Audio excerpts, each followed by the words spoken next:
it'll show you loading that stuff up. Yep. Isn't that just lovely? It's the best, Snoopy. Digging it. Filling up my bag.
This is the area that we'll be spraying initially. You can see there's some discoloration on that plywood. We had a bathroom fan up here that wasn't properly vented for a while. And so we've just got some discoloration, and we want to make sure to knock that all back before we put down new insulation and get everything all nice and neat up here. We did get all the insulation bagged out of here. If you recall, it was like 2 feet thick at least throughout the whole area. That was about 50 bags. So for this fun little project, we will be masking up so we're not breathing the fumes of this, or not fumes, but more of the mist from this spray, and gloving up just to keep our hands protected from this stuff. It's probably not going to hurt you, but you know, why take chances? And we're going to be using MMR, and that is instant mold and mildew stain remover. They have it like at Tractor Supply. You can also buy it online. I did quite a bit of research on this, and from what I see, this is the best stuff for porous or semi-porous surfaces like wood, drywall, etc., as opposed to, say, just hard surface disinfectant. So this is the product we decided to go with. It's about 30 bucks a gallon. I'm going to put it in a gallon garden sprayer, and don't know how far it's going to go, but we'll see, and we'll buy as much as we need.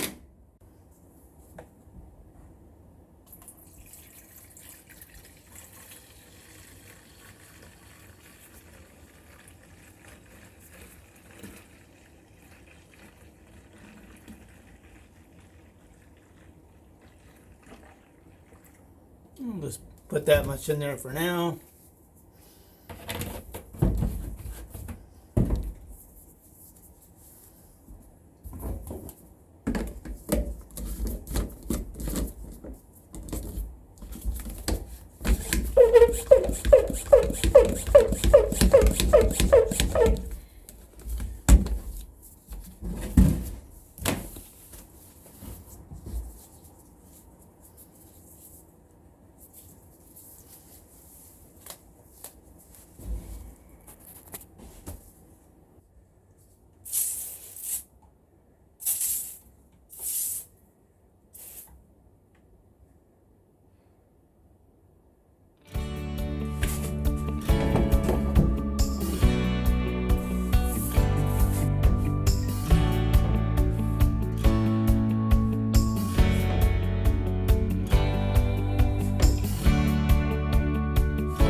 I decided to gear up a little bit better. I feel a little stinging in my eyes, so I think there's probably a bleach component to this particular product, and you know, I don't want to get that in my eyes, so I'm going to put on some goggles to keep that out. And also I'm having to move my shop light all over to see the shadows and be able to see where I'm trying to spray, so I've got the old trusty headlamp out. Let's see if I can get all this on. I'm sure I'll be fogging up in about 5 seconds up in this sweaty attic. All right. Thought I'd give you a quick before shot before I spray this area. This is kind of the worst case that I have up here. I don't know if you'd call it lumberyard mold. It's certainly not big black fuzzy mold. These are plywood patches. The rest of this roof, subroof, is all like lap siding, like, you know, 1x8 cedar lap. But this is like plywood patches where there used to be some venting on that side of the roof. So I'm going to spray that, and then we'll come back after it's set for a bit and kind of give you an after shot so you can kind of see how well this MMR works.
Well, I got done with those first two sections, the ridge and above the bathroom area where I kind of felt like the mold and mildew issues were the worst.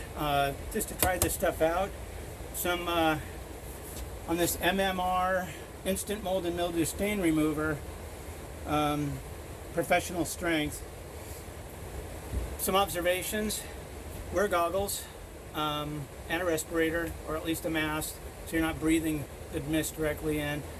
and it is a little hard on the eyes. I think there's like a bleach component to this stuff, so it is a little hard on the eyes. And I actually came down. I didn't know if it was a sweat inside the goggles or this stuff, but as soon as I got down, I rinsed my eyes. They don't sting now. They didn't sting right after I rinsed them, so I don't.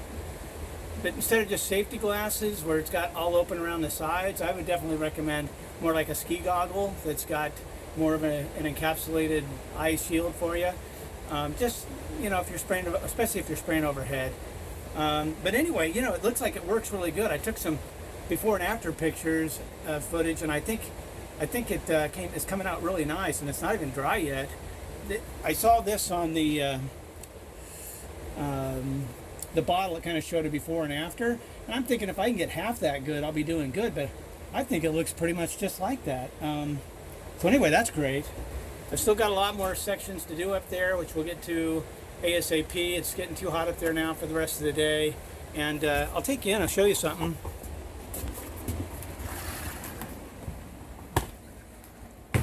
I'll also point out that doing it up inside an attic where you're got limited headspace, you're crawling around on joists, you're trying not to fall through the drywall.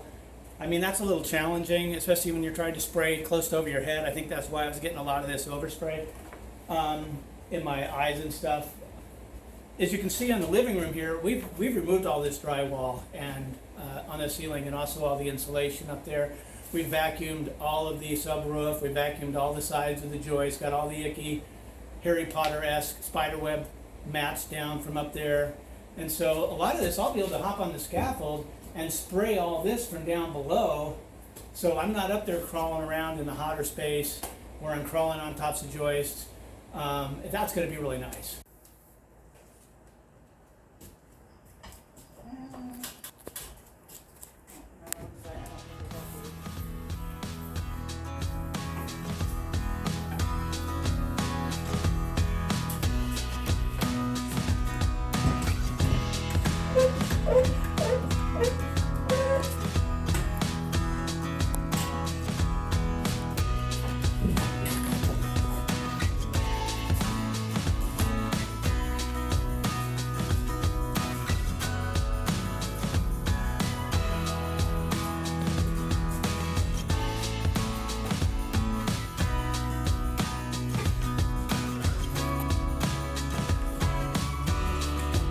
Need me to move you?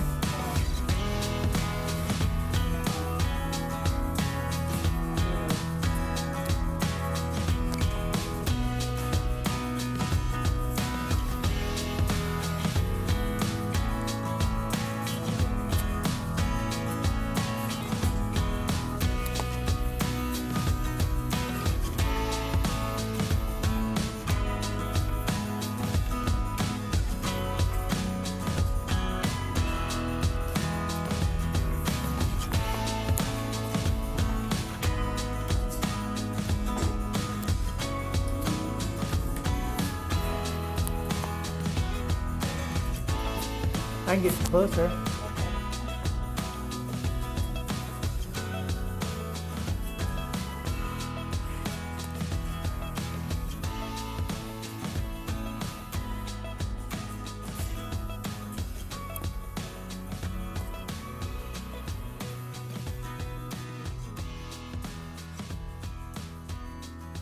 Well, good morning, everyone. Going to go back up in the attic this morning while it's cool. We're going to add some lighting. Something is a project I've been looking forward to for a while. It's very dark up there. We were at the store the other day. They had these 48-inch double LED tube shop lights on sale, special deal, 15 bucks each. We bought 4 of them for 60 bucks. 4,500 lumens, whatever those are. We figure 18,000 of them should be plenty to light up that space nicely. So we're going to go up there, figure out the best way to attach them, get them hung, plug them in, check it out. So here's what these lights look like out of the box. I was surprised to find that the reflector is all actually painted white metal. So, you know, for 15 bucks, how do they even do that? It also comes with this little baggie of hardware. It's got some chains and hooks, some anchors, little screws. I'm not using any of this stuff. what I'm doing is setting these up against the rafters because I want it as high as possible for good light spread. And I'm just drilling small holes in here with my drill to line up with my rafters and just putting drywall screws right through that to hold them in place. We'll go up there and take a look at it, and I'll show you how I'm installing them.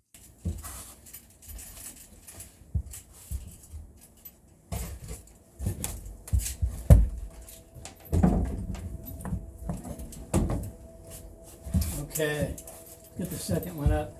So we need to have the cord facing this way. Right. And I can't go too close because I need to have room to plug it in to this one here. Right. But I mean, I can go. Because this one is going to be, if you don't do it like that, you want to make sure you have room. For my other one. Yeah, but We're only going to be able to do 3. yeah, you know what? I wonder if I should go down and put that one in first and then center the other one up. Or maybe I should go down and get another one Yeah, and see how it's going to lay out. yeah, probably. Just to make sure. If you put that one down there and go until it kind of hits that Yep. roof like we did on the other one. Yes.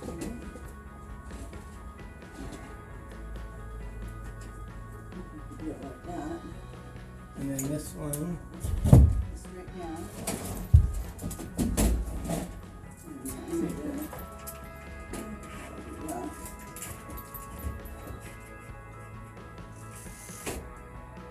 Not enough room. Okay. You know what? I can push it down. You might need to put, One of them on this side. yeah, The middle one could be on this side. yeah. Now the cool vent is there. There we go.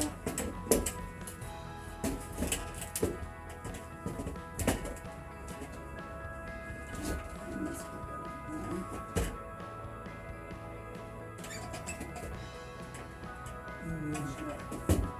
Kind of overlap them like that. Yeah, You do that or not? yeah, What do you think? yeah.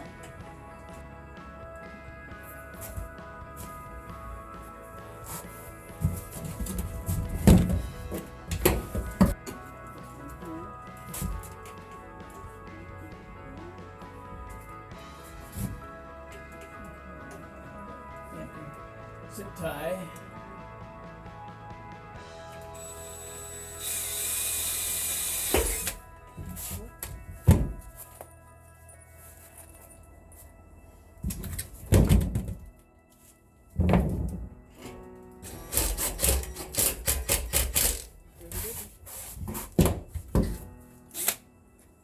And then you've got one here, or you've got one in Put here. this one on the end. Okay.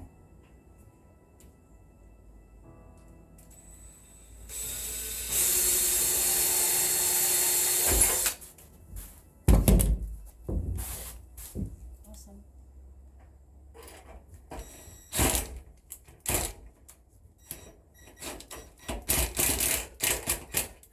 Cool. Now we're gonna have daylight.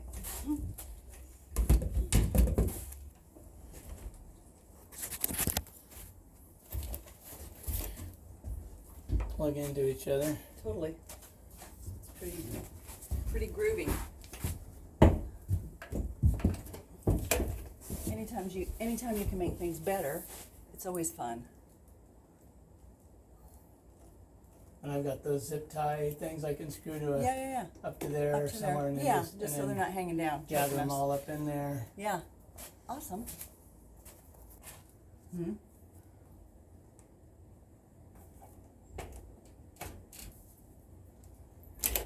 Okay. Daylight.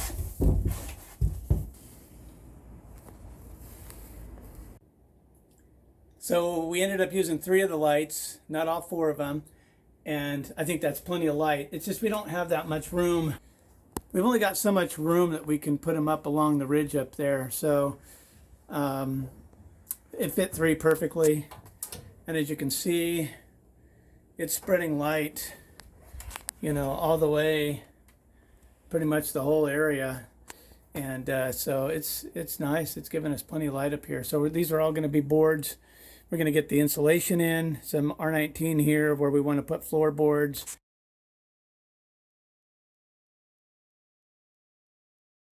And then we're going to run floorboards out here and out there. Not really floorboards. It's just going to be 1/2-inch plywood for storage, just for the tubs. This center section down here has a load-bearing wall on both sides, so a very short unsupported joist area through here. This is where we'll put anything that's a little bit heavier if we need to store anything a little bit heavier. And this will more be Christmas stuff and that kind of stuff. We're probably going to add maybe a solar fan on the other side of the roof, maybe something to keep the temperatures down a little bit up here, but that's the way it came out. We got 3 of these lights in. It's kind of bright on the camera. And the way we did it on powering this is we just got a switch here. So right when you come up the stairs and get to the top here, you got a switch and you flick that on. We've got an outlet right there that comes off that switch. The first light plugs into that outlet and each subsequent light strip plugs into the previous one. So you're just kind of running them in series or daisy chaining them down the way. And we just used some nice zip tie blocks for keeping all the cords up nice and tight and out of the way. So that's the lighting project. Success.